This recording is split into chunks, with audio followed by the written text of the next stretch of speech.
The seventh building block is voice of the customer. Voice of the customer is what your customers say about your service and how they feel when they say it. Now, voice of the customer is not the technical measures, percentages, and scores that your customers will give you. That's service measures and metrics, and that's the next building block. In this building block, voice of the customer, we want to listen carefully and capture what your customers have to say about your service and how they feel when they say it. This is the subjective, emotional, qualitative side of getting feedback. This is where you read the word for word, the verbatim that your customers share with you if you're ready to listen. Voice of the customer can come to you unsolicited, like customer complaints, and compliments, the ones that you receive without even asking.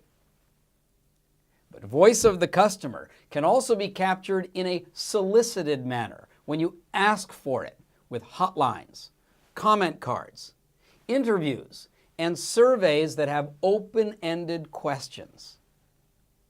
What's important is that you open the channels and ask for feedback.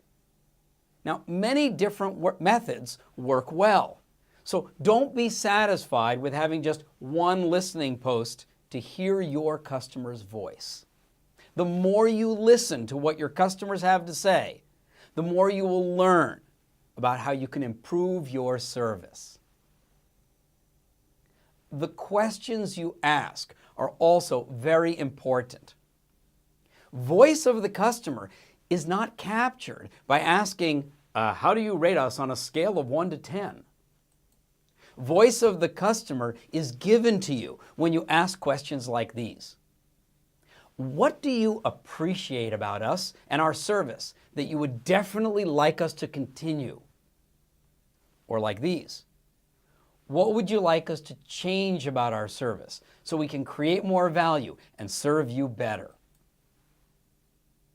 Now, analyzing the feedback that you receive is obviously very important. It shows you where to focus your service improvement efforts and how you can create even more value. The next step is to make sure that voice of the customer is heard widely inside your organization. No sense gathering all this wonderful feedback and then trapping it in just one department. Use your service communications to keep everyone up to date and curious, listening carefully to the voice of the customer, what your customers are saying about you. Connect this voice. Take this precious feedback and build it into the exercises in your college courses. Make it part of your service suggestion programs, your service improvement contests. Assign it to your cross-functional teams. And of course, listen to voice of the customer when you're making any new investments. Remember, this building block is called voice of the customer, but it also applies to the voice of your colleagues as well. If you serve colleagues inside the organization, what they have to say about your service should also be of tremendous interest and importance to you. The seventh building block in the 12 building blocks of service culture is capturing and sharing voice of the customer.